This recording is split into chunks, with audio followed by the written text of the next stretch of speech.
Hey, thanks for joining me. So here we are, the final issue of Skinbreaker. Been really curious about how this series was going to end, how they were going to kind of wrap everything up, and what is the overall meaning of this story actually going to be.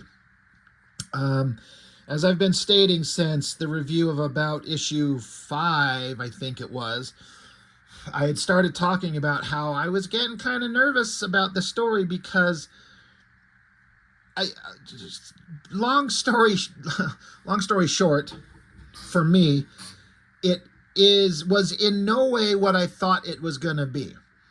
I thought this was going to be some kind of potentially sci-fi fantasy adventure, and in a way you could say yes, it is that. But the characters never went anywhere, never met anything, never discovered much. Not in the way that you would think. I guess in a way I was thinking of like I don't know, a Lord of the Rings adventure or an Indiana Jones kind of adventure where you meet some characters and they go off and they go on a journey and they have things they have to face, adversaries to defeat, challenges to face head on. There's going to be some losses. There's going to be some villains.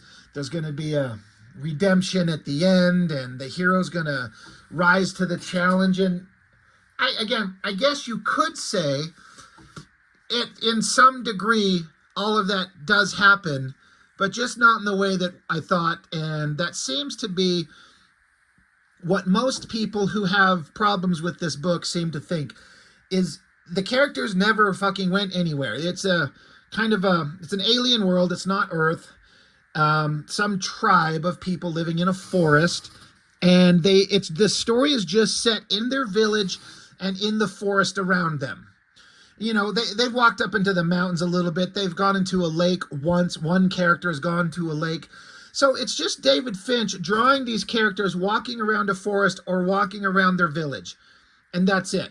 Now, it's some of the most beautiful art I've seen in a comic. David Finch this is the best thing he's ever done, in my opinion, art-wise. Even though it is kind of a few notches taken away from the awesome factor, because it's just 8 issues of the same visuals over and over and over and over. But he never falters. But we're just seeing these characters from this tribe walk around a forest and either fight each other or fight these monsters, like this creature that they've got kind of standing over here, these big monsters. And that's it. That's all that happens. They just in the village and they walk into the forest, and then they fight each other or the monsters for 8 issues. And again, I kept thinking they'd go somewhere or go on some kind of quest, and none of that happened. So, but it's clear that it was never designed to be that. So again, props to Robert Kirkman in a way for like not writing what we thought we were going to get. He had a very distinctive, different idea.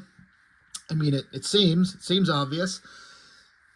And now that I've read it all, it all kind of comes together. I've also made the point that I think that this book reads better as a single reading experience. Like, you read every chapter at once, then you're not in the position of us as a reader waiting for, 30 days in between to get another however many pages these books are, 20, 22, 24, I don't know, standard comic book size. But you're not waiting a month in between to just have the characters still wandering around the forest, talking and fighting with each other and fighting these monsters. If it's like just a single graphic novel reading experience, I think that it would probably read better. Perhaps. I know some people who are just fine with the story and enjoying it. I know some people who are like, I like the art, but by God, the story's going nowhere and I'm bored of it and I'm not happy with it. And I get it. I'm kind of middle of all that pack, but leaning more towards ultimately I did enjoy this. It's been fun. The art's been fantastic. Now it's just kind of a matter of, well, what is the ultimate resolution of the story? What are we getting to? Well, if anybody's watching this for the first time, and you haven't seen my previous videos on the story, you can go back and watch the videos and get the basics of the story. But essentially, it's a story about this tribe, and the leader of the tribe, the elder, he's reaching the end of his kind of time as leading the tribe, and so his young kind of protege has to take over the tribe. And it was kind of some of the difficulties of making that transition, because we didn't feel like the old man, the outgoing leader, it wasn't really time for him to go, but the tradition kind of dictates that he's old and he's not as strong, therefore it's time for him to move on, and the way to move on is to fight and die. But the young protege takes over. He's in charge now, but he's got new ways of doing things. He tries to think about ways to hunt these beast monsters safer, rather than tradition demanding you stand your ground in front of it with a spear or a sword and you fight it head on and you just win because you're stronger, which leads to the death of many people. He's like, we can set traps, we can create devices, we can do all kinds of things that kill the monsters. It protects us, it feeds us, and we don't die. And there's an element to the tribe that fights against the changing of tradition. The tradition is you stand in front and fight. Well, the story has the leader, the new protege, take control of the tribe, and then we do a 20-year time jump to where now the young leader is now an old man, and he's in charge, and he's made lots of changes that have worked out, but the son of his greatest rival is fighting for power for the tribe, and he challenges the leader and beats him, and now the son of the rival, who's an angry, violent killer, he's in charge, and he will not change his ways for anything. He's like, we're going to stand and fight these monsters. And the leader of the tribe, rather than die in honorable combat, he runs off into the forest, takes off, and everyone thinks it's kind of a joke, it's insulting, it's dishonorable. It all culminates into this final confrontation that's happening right here, where the monsters, I think they call them Silver Fangs, they're coming to attack the village, and they are met by this, what is like the leader of the monsters. It's kind of, whether it's, I don't know if there's male or female, the queen, the king, the alpha, whatever, and it is attacked, and our heroes are not doing so well against them. And the leader of the monsters has the angry son, the angry child of God, this is so complicated, like this stupid complicated story to explain. The old leader, the son of his rival who's in charge now, he's on his back and he's about to get eaten by the monster. He's about to die. He's been a mean, angry piece of shit ever since we've been introduced to him, except for the end of last issue. There seemed to be some acknowledgement on his part that he recognizes that the ideas that the old leader had are actually smart and make sense and could help people. Plus, old leader saved his life. And so he was left pondering the possibilities that maybe all these ideas that he's been living his life with, that his father taught him, or maybe it's wrong. All that was interrupted when the giant monsters attacked. He's about to get eaten. The old leader comes along, swings in, drops down in front of the monster, faces off against him. We get awesome double page spread of old leader and son of his rival, now the current leader, facing off against the giant monster. Love the designs of everything. This version of this monster has like a giant horn on its head and some dangly red wrinkly testicles hanging from its chin. They're facing off against it. The son is saying, if we're gonna die, it'll be a great fight. Let's go. But in the previous issue, the old leader discovered that the queen of the monsters, when it saw one of its members get killed, it expressed what could only be described as remorse. And the leader saw that. He's like, wait, I saw remorse. It was sad that one of its own kind had died. So that it kind of gives an idea that perhaps these things are not just mindless monsters, just ravenous animals. If it feels compassion for the death of one of its kind. But now they have to face off. They're like, well, if we're going to fight, this is going to be a great battle. And then the leader, he stops, having had that realization that the monster had perhaps sympathy, feelings, thoughts perhaps.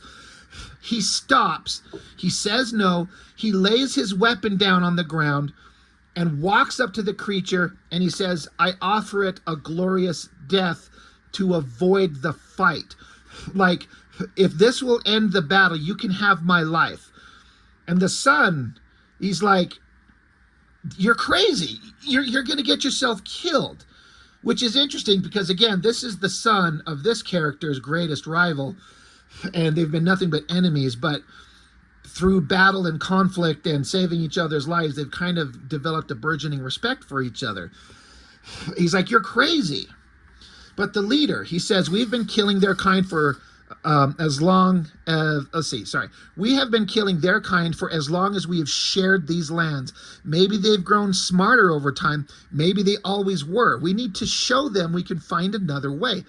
We have both lost so many. Maybe this can be the end of it. He's like, we've been killing each other for so long. There's been death on both sides. Somebody has to fucking stop and say, it's time to stop fighting for both our survival and both our sakes. Giant monster just looks at him. They look at each other. Close up on the giant monster. And again, I kind of knew where this was going, and I'm okay with it. Monster sees something in his eyes and turns and walks away peacefully, taking its creatures with him. So again, great double page spread. I have to shout out, we all know that Finch is doing the work of his career, but the colorist, Annalisa Leone, has been doing just some, like, maybe my new favorite colorist, because she is also coloring Battle Beast with Ryan Otley, and holy shit, do I just love everything about her approach to coloring. The sky looks fantastic. Everything just looks amazing. Love it. The monsters are walking away, leaving the old leader and the new leader together to just look at what has just happened and ponder what next. The creatures walk away, and Finch even puts kind of a look in the creatures. I don't know if it's their eyes or some kind of whatever it is, but he arcs the shape of it to give them kind of, for the first time, kind of an innocent look rather than ravenous monsters. And again, the two characters just watch as they walk away. And this is another example of a comic where I've mentioned many times before, where I love how the visuals tell the story. There's not text boxes all over it telling you shit you don't need to know when the visuals tell you everything you need to know. I get everything I need to know from the visuals. So the monsters leave, leaving us to just stop and look at the absolute death and destruction. There's fires, there's dead bodies, there's people trapped, people injured, and the tribe has to now start the task of cleanup and healing and picking up everything from their destroyed world from this monstrous fight they just had in the last issue. So they start picking each other up, and we get this awesome shot, silhouetted, almost, heavily shadowed face of the young leader. Again, the angry, violent opposition to the main character. He's stopped and he's pondering. And again, we don't need text boxes telling us anything. If you're reading the story and the visuals are doing a good job, if the artist knows what he's doing, and this is Finch, so of course he does, he stops and you understand what might be going through his head based on the visuals without a text box telling you. He looks down and he finds the severed body of his father. This guy was an angry monster who was out to destroy everything, and that's all he taught his son, was hate and anger and close-mindedness. And there was nothing good that this man taught him. If you're hateful and you have a child, you teach your son hate. So the old leader comes up and tells the son of his rival, he's like, I'm sorry. And the son says, Paka is this guy's name. He says, no, this is a blessing. I knew my father. He would have hunted the beasts for what they did today, causing more pain and sorrow. The old ways, they die with him. And they just look down at his body. He stands there over it, just looking, acknowledging that his dad would have led them to their death. if he was left in control and in charge, and demanded that his son follow his instruction because the son's in charge, that we hunt the beast down, which would lead them all to their death. So back with the leader, he runs up, he finds his wife, they hug, they embrace. At long last, it is finally over, she says. And he says, no, at long last, it is finally begun. Okay. They hug each other. So again, more silent pages with just art telling you some time has passed, and this has been something that they've shown in previous issues where this is kind of their funeral rites. They take these little objects of some kind of symbolic significance to these hills and place them in these piles, and this is where it's kind of like the graveyard of the fallen dead.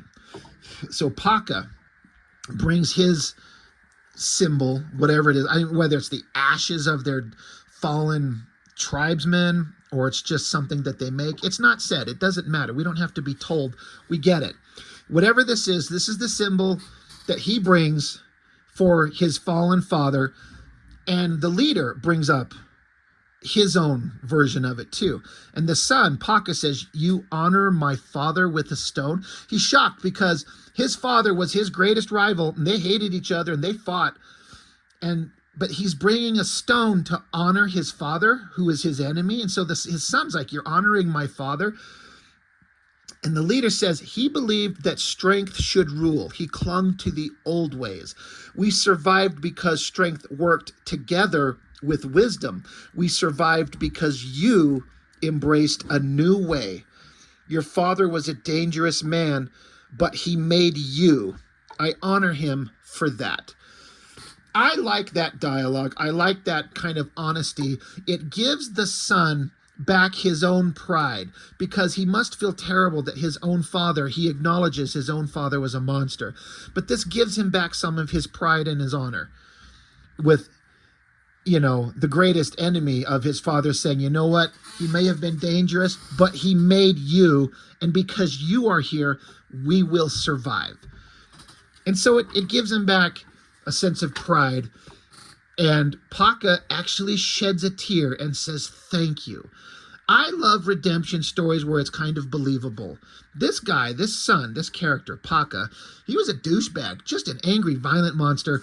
But the story demonstrated eventually that he had the ability to listen, to think, and not be so blinded by hate and fear and sadness and rage, and just look and see what needs to be done rather than have your feelings turned inward and selfishly focused on himself.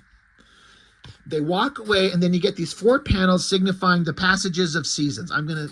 This looks like it's fall. The colors are kind of muted. Leaves are falling. It's winter, and then it's spring again. The colors are bright and vibrant, and then it's a summer. So a year has passed, let's say. Whatever that may be on this alien world, the visuals kind of tell us a significant amount of time has passed. This great, beautiful, hyper-detailed double-page spread of the village. Everything's kind of rebuilt. Everyone's kind of looks like they're happy. The wildlife is growing back. People are sharing. People are eating. The village is happy. It's thriving. Everything's going well, is what the visuals kind of tell us in just a really simple kind of subtle way. Beautiful shot. And then you have Paka, the leader. He's walking with some young warriors, and he says it was a good hunt. So they've gone out and they've hunted, but it's a different animal. It's not those giant monstrous ones that they would always go hunt before. It's some other kind of animal. And so the young kids of the village, they come running up. Chief Paka, Chieftain Paka has returned. And Paka says, may a chieftain's blessing be upon you, child. Like he's actually showing kindness to the youth. Before, he was dismissive of everybody except him and his warrior homies. They'd show up with food, and then they get to eat first, and then the scraps get left to everybody else. But now the kids love him. And then it took me a second. I'm like, who's this guy? But I'm like, oh, no. This is the son of the hero, the main guy of the book. In the issue 1, he was demonstrated to be different and weak. is the implication. And the father had to tell his son when he was very little, and this is the part that touched me because I'm a father and I've got children.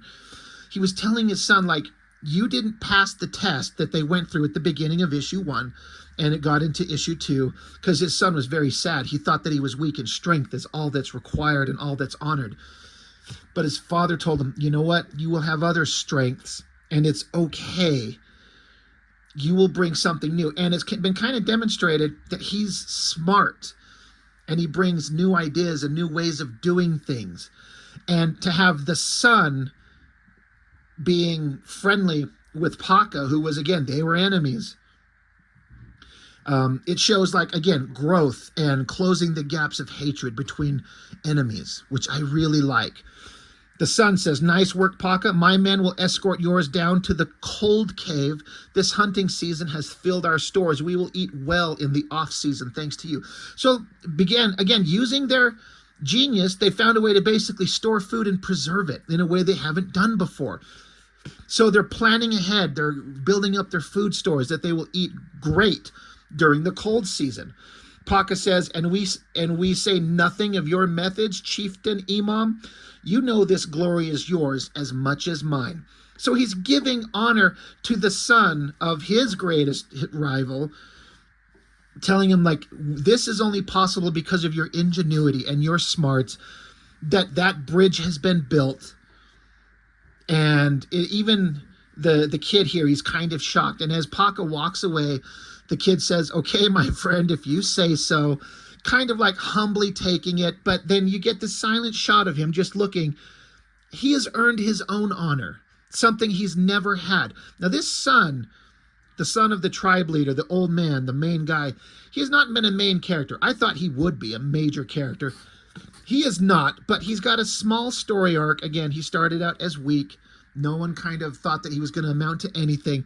But in this new society that they've built, where they acknowledge his smarts and they accept doing new things, he has found his place, and he feels pride. And he's got a hot girl. She comes up and says, come, husband, the night arrives, and you have your ceremony tomorrow. So then you get this awesome shot of the sun setting. And then we get kind of a revisit of the scene that happened in issue 1, where they have this stone structure and the light passes through this opening. And this is what I thought was some kind of magical thing. It's never been explained what this is or how this works. I guess you don't need it to be explained. You just kind of get it. And again, the getting a super hyper detailed explanation of what this is and what this means and how it works is not necessary. But I was looking for a little bit more of an explanation. It felt like this was kind of a magical ritual, and they don't explain it. I guess it's not necessary. But this is where the children, because the kids are born with their skin a specific different way, and the light has to pass through this device, and then the light passes through the Skinbreaker swords with these crystal materials, and then that light shines down on the kids, and it breaks their skin, they call it, and changes their skin so that they now look like what the tribe, all of them look like as they grow old. This is a rite of passage. You're moving from children to adult. So here we have the two of them standing side by side. It's Paka, and then the son says, we enter this world weakened and afraid, unable to see the light of our world. In shadows we dwell until the light of the new sun breaks our skin and makes us strong. Today, we challenge our young to see the light and be strong enough to also bring more wisdom to our people for the challenges that lie ahead. For we are your chieftains, and we wield the Skinbreakers, and thus your skin shall be broken. So they hold up their swords. The light passes through the rock, through the swords, cast down onto the kids, and it kind of does some kind of magical changing, whatever it is, and you can see they physically change. The skin texture and color changes. And when it happens, when it goes correctly, they say the light reveals strength and wisdom. The light reveals strength and wisdom as they go on and on to each one of the kids. Same over and over and over to all of them.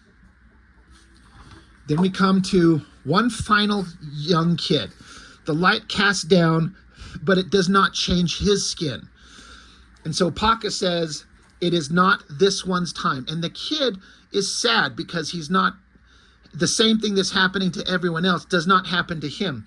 And so the son, the wise son, this is exactly what happened to him in issue 1, where his skin did not break. And at that time, it was thought to be a sign of weakness, that he's a small weakling, a coward, and not worthy of survival. But he comes up to the kid who's sad, and he says, hold your head up with pride, child. That it was not your time is no cause for sorrow or pity. I myself did not grow my skin for many new sons, far more than you have seen. It may mean that there is greatness in you. And the kid's like, really? He says, maybe it just takes a little longer for one's greatness to show. Your time will come, and your chieftains will all be there to marvel as you become what you were meant to be. So he gives confidence and pride back to this kid, where it's like, maybe it's not your time, but your time will come, and you will have your chance to show who you are. So back up with everybody. The kids are playing, and the kid, his girl comes up, no, his mom comes up and says, your first ceremony of chieftain was a success. He's like, thanks. The mom says, you have made your father and me proud every day of your life, my son, and today prouder still. The son says, my alliance with Paka has changed everything, an alliance father forged, but he seems uninterested in enjoying the spoils. The mom says, you know how much your father enjoys his time away. I'm sure he'll return soon. So the father's off somewhere. And the son says, only when his task is completed, mother, for his time is far from over. Because again, they've kind of established that the cultural norm of this tribe is that when you get older, it's time for you to die and move on. And they're like, just because you're old doesn't mean you throw it away. So we cut to a shot of the forest, some kind of winged dragon monster hanging out. He's being stalked. There's some great monstrous feet on the ground stomping. The winged creature flies, gets into the air, and then whatever was stalking it leaps into the air, crunches down onto it, giant mouth, brings down the flying creature, pulled it from the sky, and we get a giant double page spread of the queen monster, queen, king, whatever it may be, and the leader himself is riding atop it. That used to be mortal enemies, and now they have joined forces for the mutual benefit of them both. The divide between man and beast has been brought together. That's a great shot. It looks awesome. The monsters are crazy cool looking. And then you just get a big close-up of the guy's face, and a look of joy and kind of contentment. Just, again, it's silent. I don't need text boxes covering this, telling us what we're supposed to feel. If you're just following the story, as I said, and if the art is telling the story in a good way, which it is, you get what's going on. You see that he's happy, he's content, and things are good in a way he could have never imagined. Things are always darkest before the light, and they pass through the darkest of the night, and all is well. Great shot of the forest as the monster walks off, and then it's just a silent shot of the forest, a little monster leaping around. That's it, the end. So now I can fully acknowledge and say, like, I get if people read this story and go, that's fucking it? That's all? That's all that happened? Like, nothing happened. And I get it. I am somewhat disappointed because, again, it's not what I was expecting. So I'm trying to be objective and look at it for what it is, not what I wanted it to be. And if I can do that, I get the point. I see what they're doing. And overall, I enjoyed this series. I will be looking through this a million times over for the art. I don't necessarily need to look at it again for the story, because the story is incredibly simple and it's not super complicated or hard to understand, but I get it. And it's got a good message of, it's just everything I've been talking about. enemies coming together, seeing past your own hate and your own rage to see the wisdom of someone else's opinion, someone else's point of view. That's something that's been lost in our world today, for real. I like it. I do like it. I don't love it from a story perspective. I do love it from an art perspective, but I do like it a lot. I'm glad that I got to read this. It's interesting enough. Just again, it's not what we all kind of wanted it to be. They didn't go travel and run into different lands and different monsters and fight giant weird creatures and shit. They just kind of fought amongst each other and made friends with the local animals. I get if people are pissed and don't like it. I know some people. I can already read the comments in my head from, there's 2 or 3 people who hit up my comments all the time, and I already know what they're going to say, and I get it. I'm not trying to take that away from anybody, but for me, it's fine. It's okay. One thing I am super looking forward to is they do talk about that David Finch is working with Robert Kirkman on a new title called Terminal, and it's due out in July. This is so this is right now my video that I'm recording here. This is the beginning of May. So in about a month, there's going to be a new book called Terminal from Finch and Robert Kirkman. Who the hell knows? Nothing tells you about what it is, just that they're coming up with something else. You know what? I'm on board. A new comic, a new concept. I mean, don't get me wrong. I love my X-Men's and Batman's and Spider-Man's and Savage Dragons and whatever. All these books I've been reading forever. But it is fun to find something new.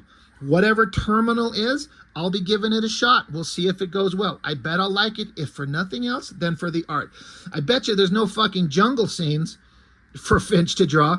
I wouldn't be surprised if it's completely opposite. If it's like all cybernetic hyperfuture tech.